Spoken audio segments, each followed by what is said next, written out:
Good morning, fellow Marshall Amateur Radio Club members. This is W4LAC, and this is a virtual tour of my shack.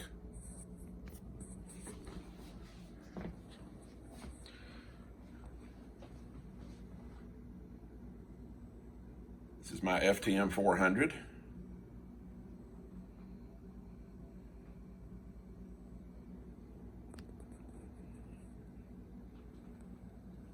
This is my antique. It's my Kenwood TS830S. Fully functional, very pristine condition. Ordered this one from Shop Goodwill, and it has been a beauty. 120 watts. And I bought the MC50 to go with, well, I bought that second. I bought that as a secondary item. I did not buy it with the radio. And the SP230 speaker, which is a accessory item for specifically for the 830.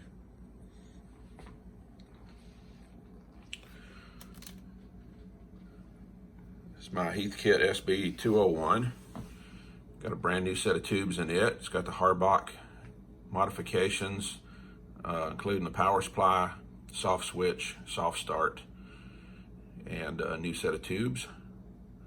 It runs about 100 watts in, it runs about 700 watts out.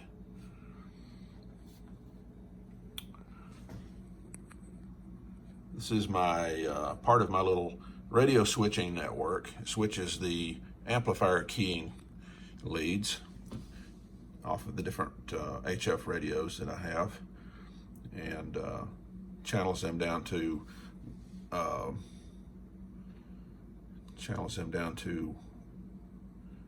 one particular common output.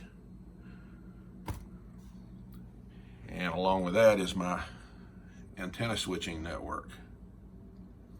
It's where I switch the various amplifier outputs and inputs from the radios.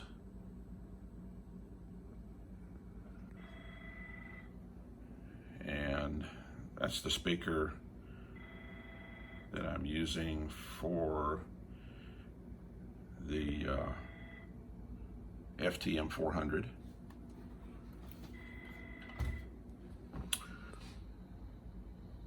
This is my ICOM 7300. That's not part of my Radio Shack. I just keep that for security purposes. This is also my field day radio. I have it currently connected through this little adapter. I have it connected to my Howl Pro speaker or PC type headphones. It's made to plug into a PC or a sound card. Works really well with that adapter and the 7300. That's my my big SWR watt meter. That antenna tuner I do not use. That's my fiber media converter. Converts fiber to copper for my Ethernet connection off of my Spectrum Internet. And that's my Asus router, Wi-Fi router. Cisco Spectrum modem. 4 terabyte Western Digital Passport drive. Security camera. Astron power supply for the all the HF rigs and the FTM 400. That feeds my battery box, my primary battery box, which is a full-size AGM 800 cold cranking amps gel cell with the West Mountain controller, and that will power all of my radios pretty much all day, probably longer than that. I've never tested it for longer than that. laptop. This is my TS590 SG. I call that my primary HF rig. That's the one I use most of the time from here at the house. I just like the features. And this is my Kenwood TL922 3500Z tube amp. And that one on 40 meters, it'll run about 1400 watts. And this is on 120 volts AC. So pretty impressive, pretty impressed with that. This is my hotspot, my jumbo spot. Use that for DMR. My license display. It's my work laptop since I work from home. And this is my Handy Talkie collection. Actually got another one coming today. Got old faithful Baofeng in case I need to go somewhere where the radio can be expendable. This is my APX 4000 public safety radio. It's a VHF. My Impress charger. This is one of my DMR radios. It's a XPR 6550. This is my primary DMR. It's an XPR 7550. That's an old Yaesu, what is that? This was something my Elmer gave me. FT50R. Still works. It's just a little bit hard to read the display. Extra batteries. FT3D.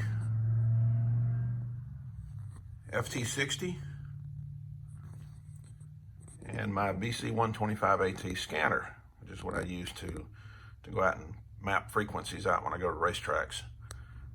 Gives me the DPL tone as well as the analog tones. This is my workbench. Fluke meter, 3500Z tube reconditioner. This is the 0 to 60 volt DC power supply that I use with the tube conditioner, among other test projects. My Astron 35, well, no, it's not 35, is it?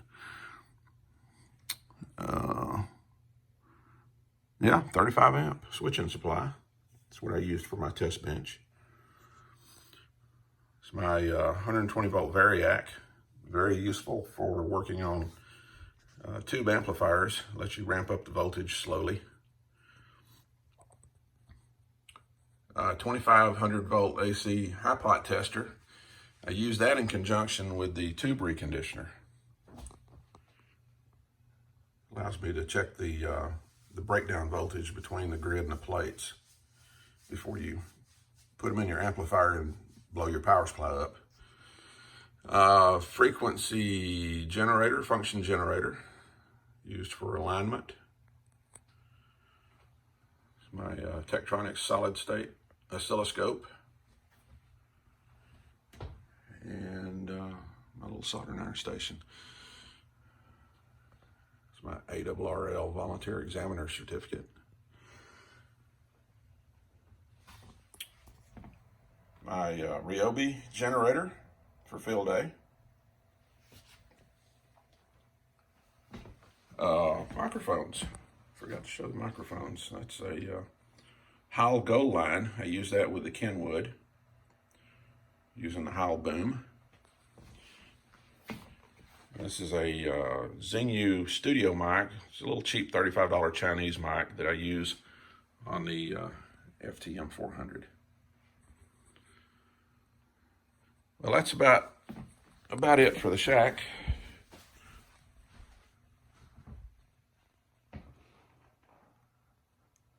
So let's go out and take a look at the antenna.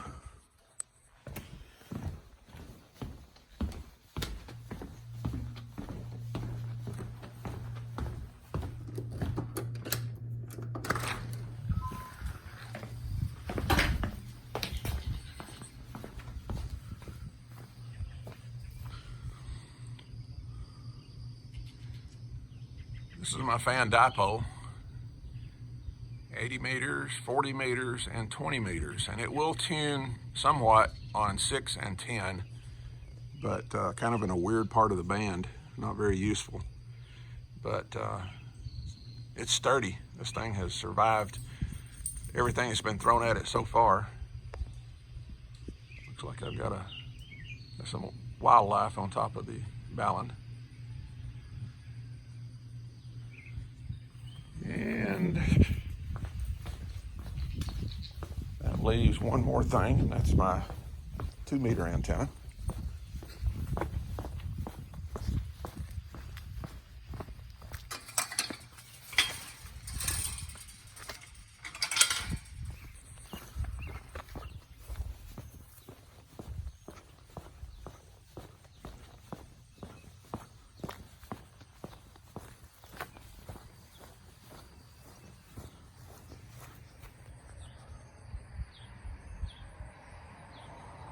Comet GP3.